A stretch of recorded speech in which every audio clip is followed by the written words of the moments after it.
If we could just quickly finish the affordable, we're looking now at the family effect. We've got to take the family serious. If we understand that affordable means when somebody, the man or the woman, goes out and incurs debt, there is a negative effect on the family. You know, the most important cost of debt is not the money. It's the emotional part. It's where one spouse says, oh man, did you have to do that? And I say one because generally they're not on the same page. Now my experience, this is not a stereotype, I counsel a lot of people, I travel around a lot. My experience is that generally the woman is saying, honey, I don't think you should. And the man says something, and women, when men say this, you flee, the man says, trust me. No, don't, flee. He says, trust me, you don't understand. And then it goes and they, you know, enters this particular thing and they get into debt. So we have to look at the affordable means, understanding that there's a family effect. My children, understand that I'm modeling for my children. It doesn't matter what you teach your child about money, it's what you walk in front of your child.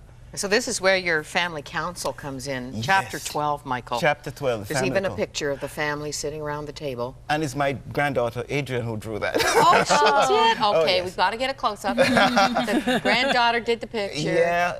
Amy. Does she get the royalties? Yeah, does she? Do you know? And is she saving them up? Do you know, honestly, about 4 years ago when I was on Hunter Street, I put up a graphic that she did. And you know, she said I need royalty. I had to pay.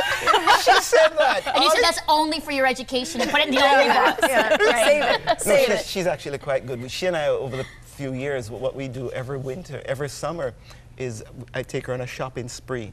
And the purpose of that is to teach her to spend. So she does a budget, she plans the route. And the basic point is to teach her that the budget is not about the money, it's about the stuff.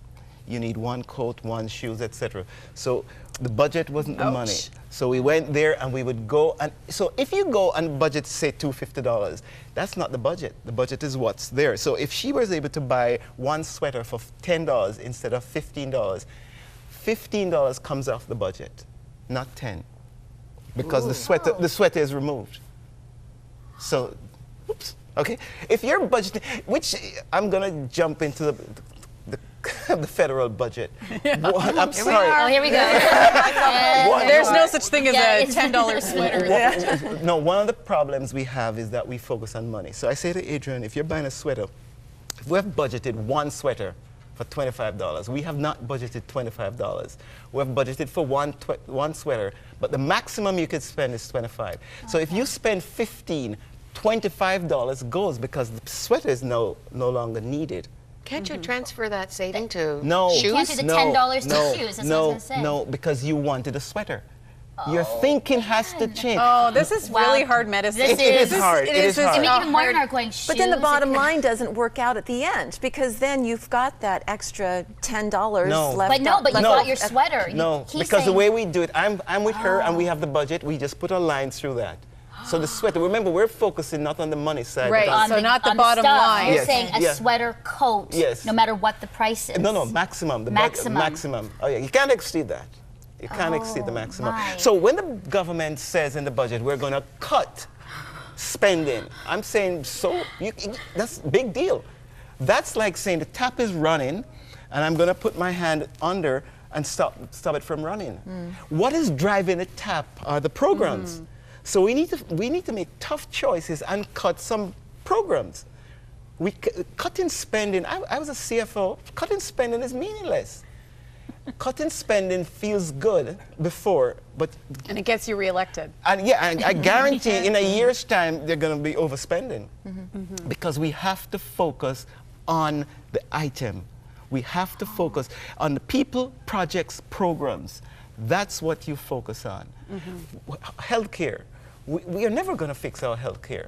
Our healthcare is good, but we focus on money.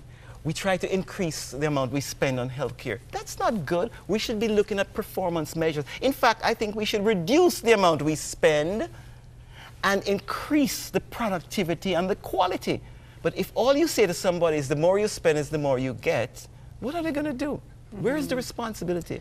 But it is possible. I mean, like we were talking about in the green room, Mississauga has been debt-free since, I believe, 1978. Absolutely. Yes. And I mean, and I do wonder about this as a person who pays property taxes. You know, why is it that our budgets just keep getting larger and larger and larger? We're not cutting, and it carries on to the next generation. Because the mindset is the more money we spend is the more effective we are.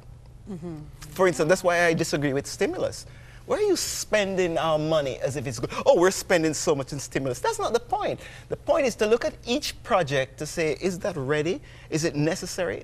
I think in principle, it's bad to be spending our funds on stimulus because who's managing this? Who says, in my area, for example, they're going to spend $1 million on to resurface a tennis court as part of a stimulus package?